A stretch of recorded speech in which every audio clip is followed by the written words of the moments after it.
Hi there, future Ps. This is Wasim Asgar. I'm a licensed professional engineer in the US and Canada. I've authored several books on the topic of FE electrical and PE power exam preparation, and I also run popular exam preparation programs for FE electrical and PE power exams. So without further ado, let us dive into the content.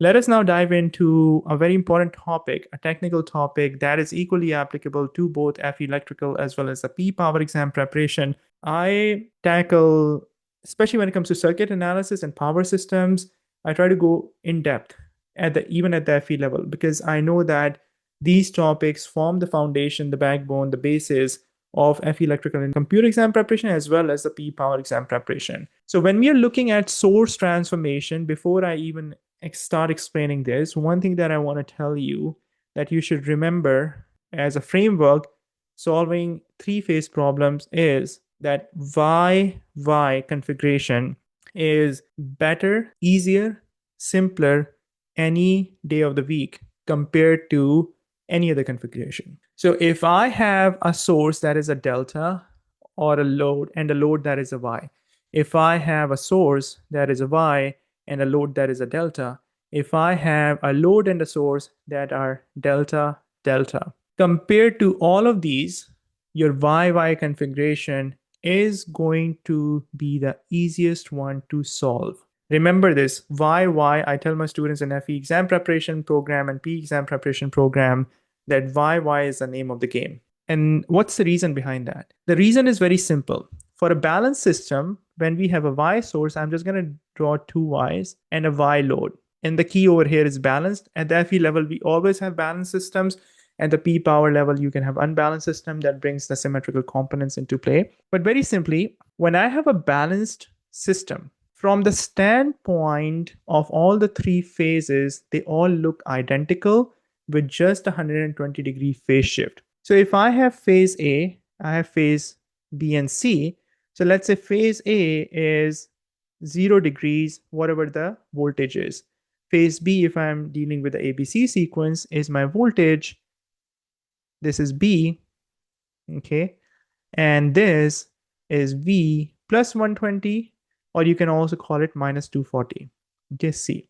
For a balanced system, by definition, the magnitudes of these three-phase voltages are going to be equal, and that's true for the currents as well. So I'm not concerned about this. The phase angles, depending on the sequence that is given to me, I'm going to briefly talk about the sequence. If it's ABC sequence, then A is at 0 degrees, it's followed by B, and B is lagging behind. It's followed by C. So minus 240, or you can also call it plus 120, because you can add or subtract 360 degrees, doesn't really make any difference. If it is an A, C, B sequence, then A is the reference, it is being followed by C, and then C is being followed by B, and you can call this as 120. I've got this small request for you. 77% of you watching right now are not subscribed to the channel. That's a massive number. If this video is helping you out in any shape, way, or form, please do me a quick favor. Please hit the subscribe button and ring the bell. That way you will not miss out on any content that we've got planned, and it really supports the channel. Now, why is YY so important? Why is it such a huge unlock for us? Simple reason is that I can apply Ohm's law on any one of the phases, and by application of Ohm's law on any one of the phases, I can figure out the voltage and the current for the remaining two phases by simply rotating them 120 degrees. That is not true for a delta Y. That is not true for a Y delta. That is not true for a delta delta. Because your Ohm's law, which says that V is equal to I times Z or I times R, which allows us to simply calculate the current by dividing voltage by impedance, or that allows us to calculate the voltage by multiplying current with impedance, cannot be directly applied, okay?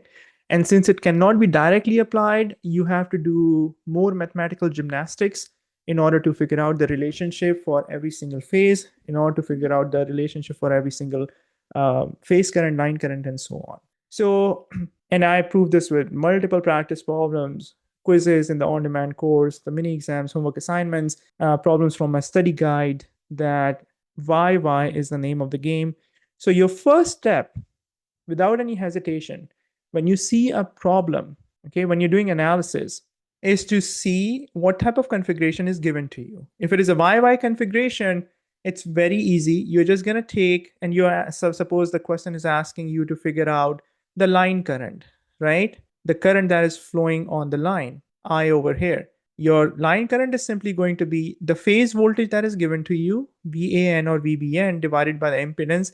And for a balanced system, the impedances are always equal to each other. And that's it. So if this is my phase A and I have the ABC sequence, my phase B is going to be the same magnitude as phase A, and phase C is going to be the same magnitude. So I simply did the Ohm's law. What about the angles? So let's say the angle over here was 0.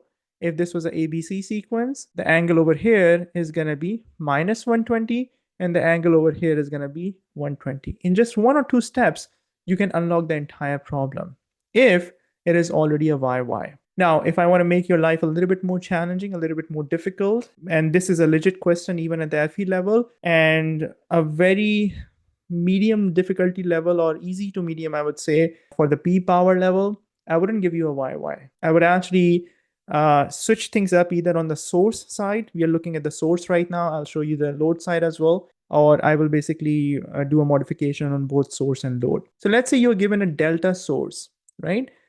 So if I'm given a delta source like this, and a load, let's say, is a Y, okay, or anything else, it can be a delta as well, then what I need to do is I need to first of all fix the source, the delta. I need to convert the source into a Y. And then on the next lecture slide, we're going to look at the load. If the load is given in delta, how do you convert that into a Y so that we can take care of both the load as well as the source. So the issue that I run over here is that this voltage that I have, which is the line to line voltage, the phase voltage, if I have, let's say, an impedance over here, and let's say if I have, so I have a source over here, I have an impedance over here. Now, when you look at the load, right, that is connected, it's not a single load. So this is VAB. So this is VAB. What you're going to see for a Y over here is that you have an impedance here and impedance here. So can you simply do a VAN divided by Z?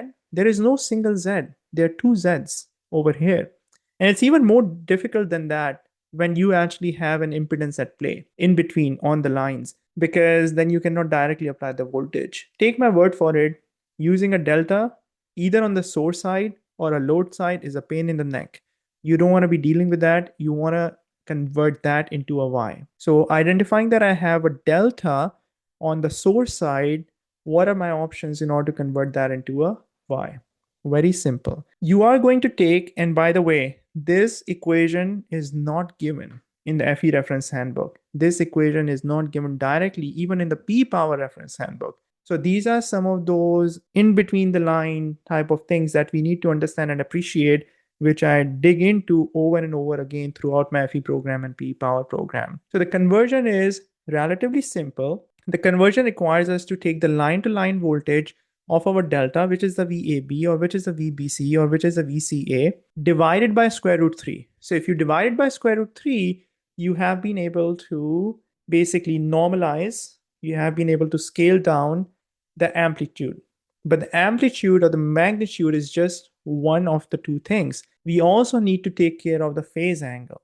So whatever phase angle we have for VAB, so let's say VAB has a phase angle of 0 degrees. We need to pull it back by 30 degrees. So the resulting VAN for me is going to be my V phase, which is this guy, line to line voltage divided by square root 3 pulled back by 30 degrees. So what really ends up happening over here when I'm doing this transformation, this is again another mystery. Am I really actually changing something physically in the network? Not really, because this delta, I can draw a Y inside it. Hopefully you guys can see this. Okay, it can be replaced for calculation purposes with a Y configuration, with a voltage source here, with a voltage source here, with a voltage source here. From the standpoint of the terminals, which are my line quantities, nothing really changes. Okay, as long as this VAN, the Y voltage that I've calculated, has been calculated properly by scaling down the VAB voltage 240, 480, 600, 1000, 13.8, whatever that voltage was. Okay, so I reduce the magnitude, Whatever the phase angle is, I'm going to call it theta AB, and I actually reduce it by 30 degrees. So if I put a voltmeter between these two lines, right, this is A, this is B, right? I'm still going to read what? 480, 240, 600, 13.8 kV. Exactly what I was reading before. Because for all practical purposes, the line quantities remain unchanged. The line quantities remain unchanged because the way that I have calculated, the way that I have transformed, done this delta Y transformation will still be consistent with the line quantities. The line quantities, namely the line to line voltage and the line current. So this step that I took to convert my delta configuration into a Y configuration was simply to help me with application of Ohm's law. Because now when I replace this delta with a Y configuration over here like this, I can now simply apply Ohm's law, correct? Because if I'm looking at a Y on the source side, a Y on the load side, what do I see? I can pick this phase, let's call it phase A, or I can pick this phase, let's call it B, or this phase as C. I just need to isolate the phase voltage over here, the phase impedance over here. If I extract this out, right, what does it look like? It looks like a phase voltage, it looks like a phase impedance, correct? Divide these two guys. I calculate the current. Which current is that? That's basically the current that's flowing over here. How about this current, Wasim, and how about this current? Not a big deal. The magnitude of this current is going to be the same as the magnitude of phase A. This is going to be the same as the magnitude of phase B. What about the phase angles, Wasim? If you have A here, if you have B here, if you have C here, if we were dealing with ABC sequence, then the B is going to lag behind this by 120 and the C is going to lag behind by 240. Boom. You have basically solved a delta Y configuration. So the key points to understand over here, one is the easy one, which is how do you go about this transformation mathematically? You take the line to line voltage divided by square root 3, pull the angle back by 30 degrees. Now, if you feel like, Wasim, this is too much to remember, too much to memorize, I don't think I'll be able to do this or hold it in my mind, especially in the FE exam, 3 minutes per question, too much content. Then don't worry, because for your Y configuration in the reference handbook, they have actually established a relationship between the line voltages and the phase voltages. So the line voltage is square root 3 times the phase voltage.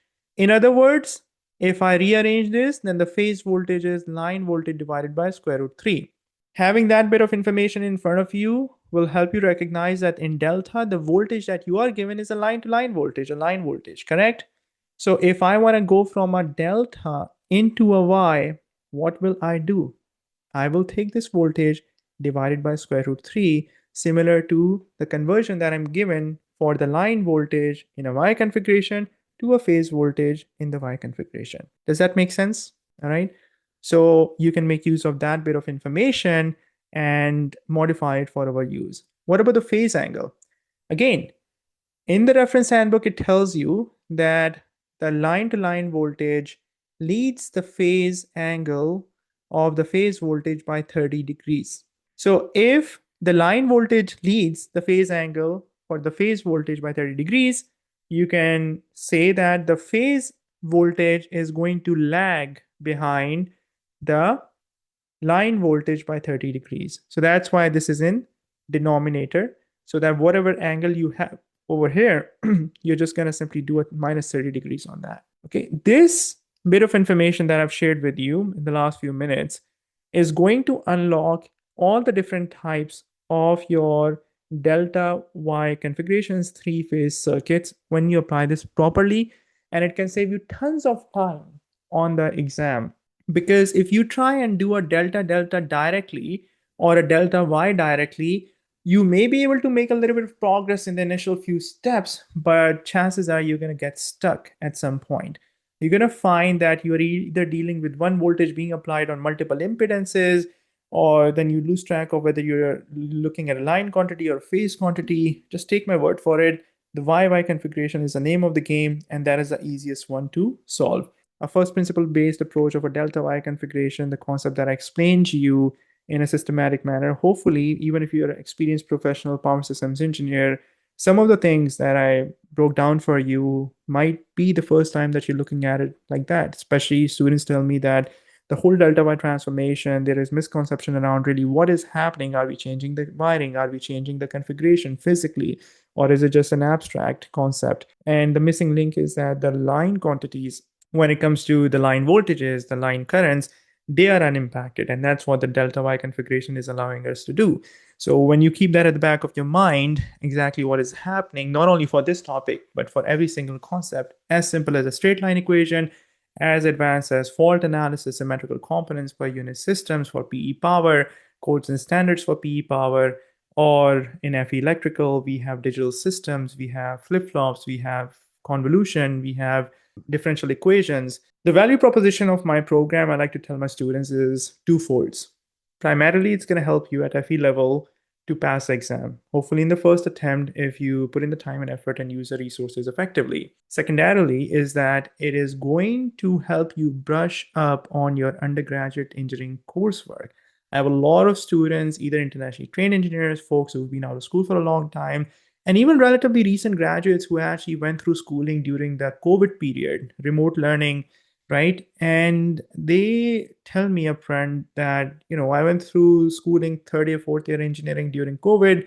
There was a huge disruption in terms of how we were taught. Everybody was trying to figure things out, and things really never clicked with me, right? I have tons of students, YouTube success stories on my channel, where they say that 4 years of graduate engineering on one hand, and 4 months of your program on one hand, I've got more value, more understanding, more in-depth comprehension using your program for 4 months compared to 4 years of undergraduate engineering coursework.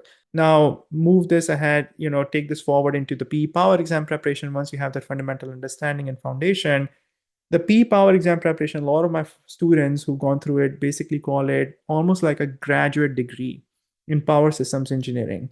Why? Because I take first principle based approach of learning. We don't skim at the surface. We don't just do plug and check questions. We quite literally aim for a level 3 understanding in order to help ourselves fully appreciate the concepts. And again, the objectives are twofold. Primarily to help you pass the exam, the PE exam, and secondarily to help you become a better power systems engineer. Because after you pass the PE exam, if you met the experience requirements and the documentation, which is the easier part, the most difficult part in terms of PE licensing in the US are these two exams, FE exam and PE exam. So after you pass the PE power exam, very shortly after that, typically, even sometimes if you have the documentation in place, the same day or the same week, you get the license. But very soon you get the license, and then you have a lot of privilege, a lot of responsibility, a lot of respect, but also a lot of liability. Correct? Because when you use your seal and stamp and sign off on the documents saying Wasim Asghar PE, XYZ PE, you're taking responsibility of that work. So if you are doing that, you want to make sure that you understand everything inside out. And the PE exam preparation should be that good opportunity for you to really firm things up and go into the exam and pack a nice punch, pass the exam, and during that journey, learn the concepts inside out. So if you are interested in more than just passing the exam and really becoming a confident, competent engineer, I would recommend you to check out my programs at studyforfe.com. If you're new to this channel, please consider subscribing. On a weekly basis, I'm creating content for FE electrical and PE power exam preparation. I also discuss topics related to electrical engineering with a focus on power systems engineering. If you'd like to learn more about my FE electrical and PE power exam preparation programs, please visit my website, studyforfe.com.